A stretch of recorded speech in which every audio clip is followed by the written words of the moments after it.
আমাদের সকলের জীবনে একটা লক্ষ্য থাকে যেটা আমরা লাভ করতে চাই।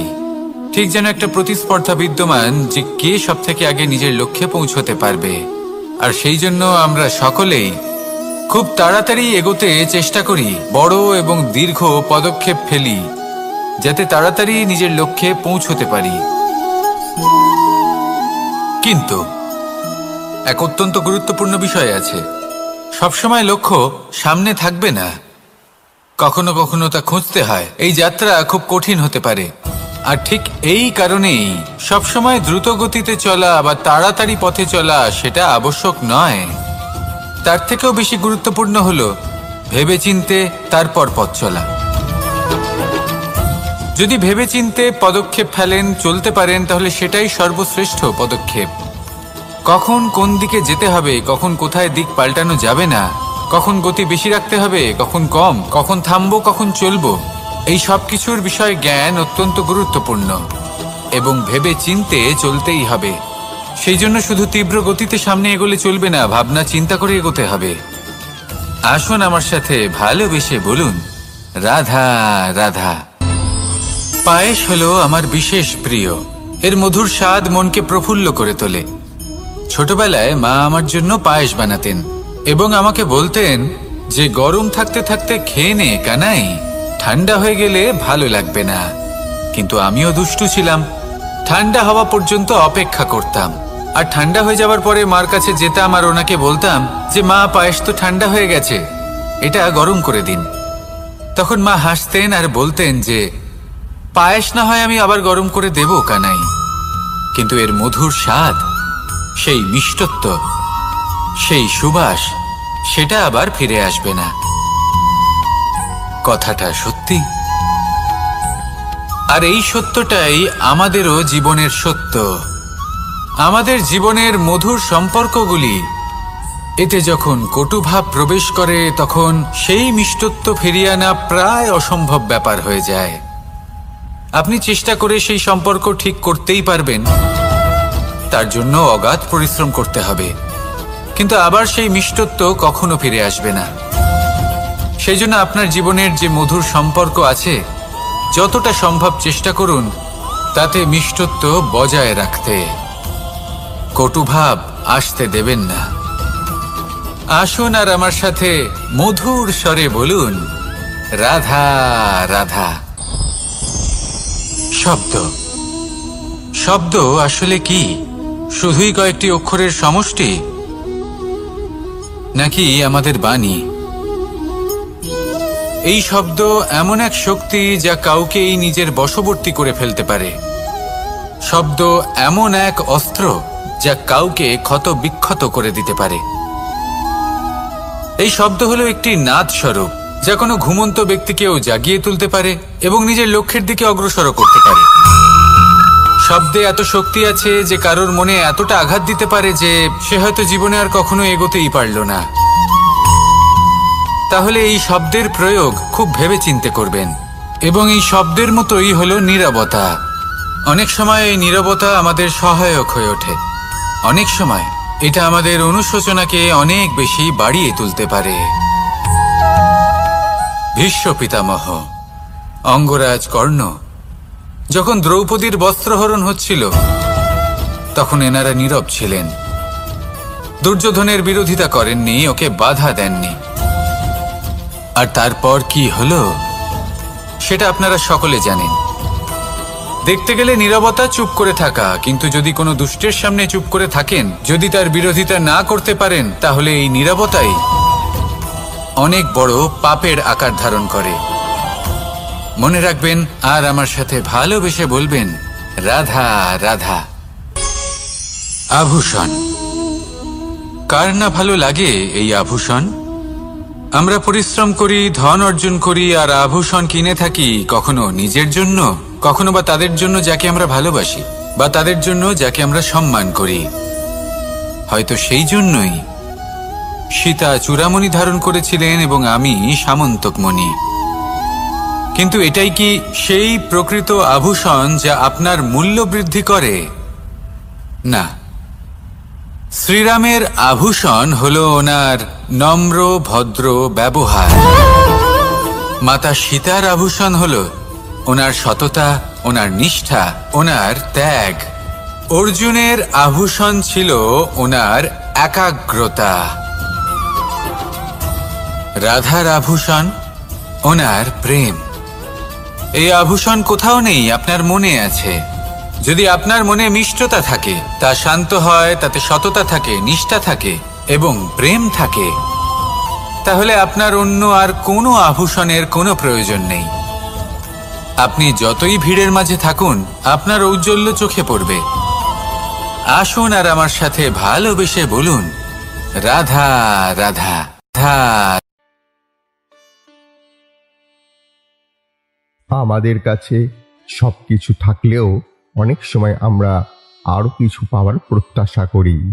অল্পতে সন্তুষ্ট হতে পারি না, কিন্তু এটা ঠিক নয়। তোমার কাছে যা আছে তার জন্য সর্বদা কৃতজ্ঞ থাকো। অনেকের কাছে কিছুই থাকে না, সমস্যার কথা ভুলে যাও।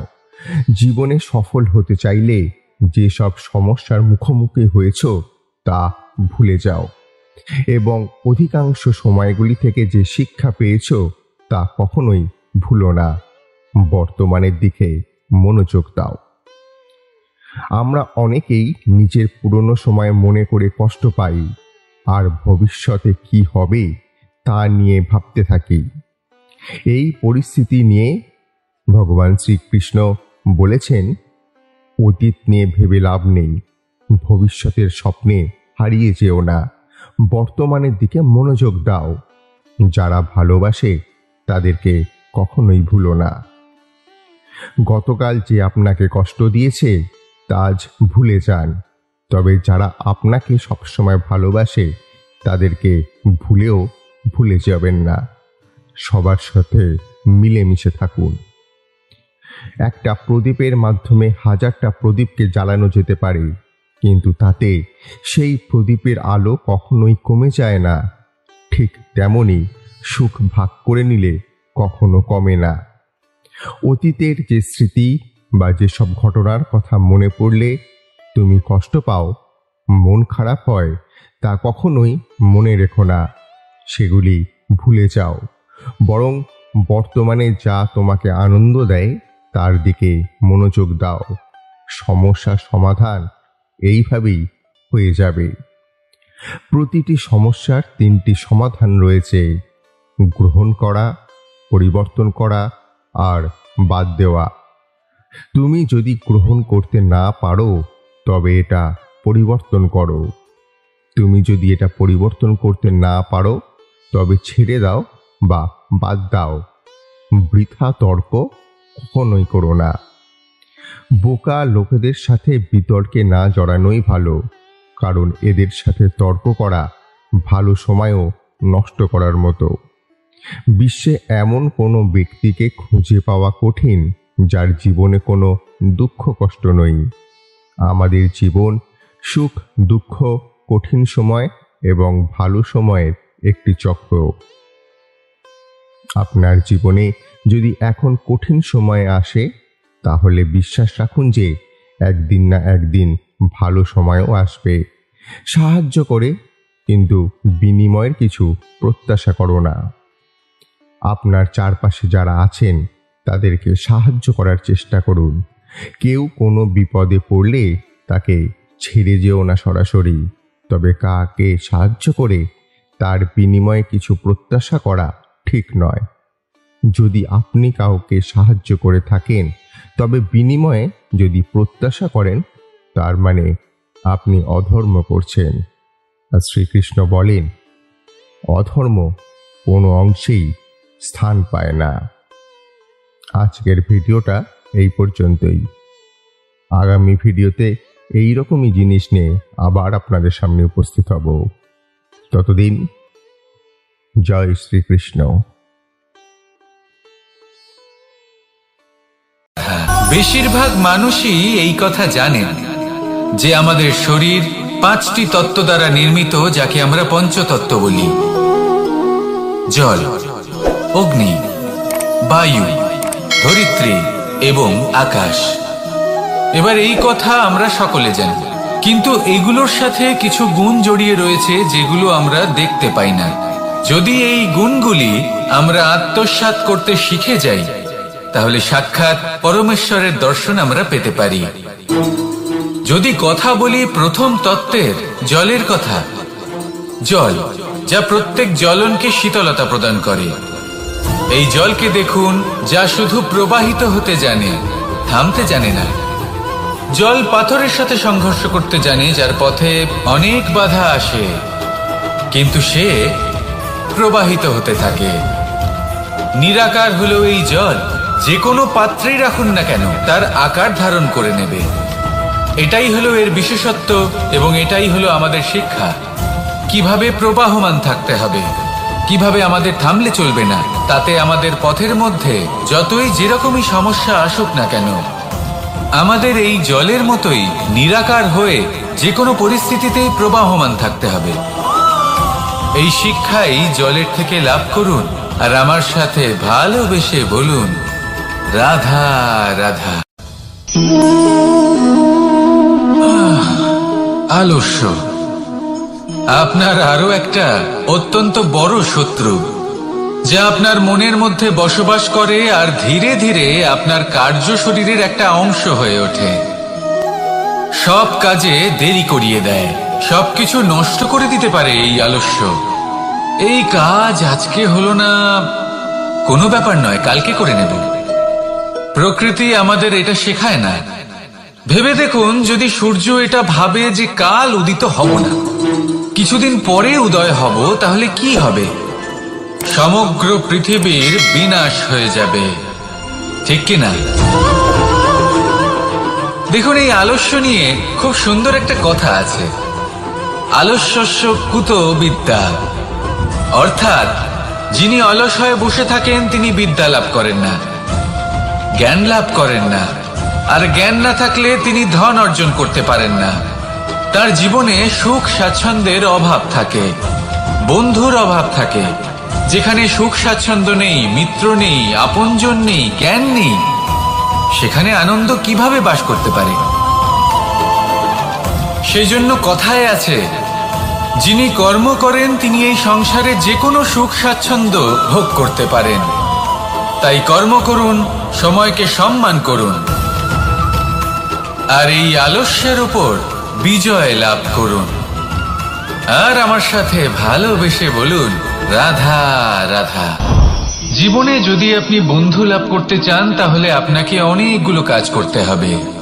প্রথমে একজন যোগ্য পাত্র সন্ধান করতে হবে, তারপর তার সাথে সময় কাটাতে হবে, সুখ দুঃখে তার সাথে থাকতে হবে, তবে গিয়ে সে বন্ধু হবে। কিন্তু যদি আপনি শত্রু খুঁজতে চান, তাহলে কোথাও যাওয়ার দরকার নেই, কারণ আপনার সব থেকে বড় শত্রু আর কোথাও নেই, আপনারই মনের মধ্যে, আপনার চেতনায় রয়েছে। ক্রোধ, মোহ, লোভ, কাম, মদ, মাৎসর্য। এ এমন 6 সব থেকে বড় শত্রু, যা আপনার আগামী 7 জন্ম নষ্ট করে দিতে পারে, যদি আপনি এদের না সামলাতে পারেন। এবার এদের সাথে যদি যুদ্ধ করতে হয়, তাহলে একটা মহাভারতের মতো দেখুন, যেখানে অর্জুনও আপনি আর কৃষ্ণও সেই আপনি। কারণ এই যুদ্ধ আর অন্য কারোর সাথে নয়, বরং নিজের সাথে। এগুলো অন্তর মনের যুদ্ধ, আর এটা জয় করা যেতে পারে নিয়ন্ত্রণ এবং অনবরত চেষ্টার দ্বারা। তাই এটাই করুন, এই 6 শত্রুকে পরাজিত করুন এবং আমার সাথে ভালোবেসে বলুন, রাধা রাধা।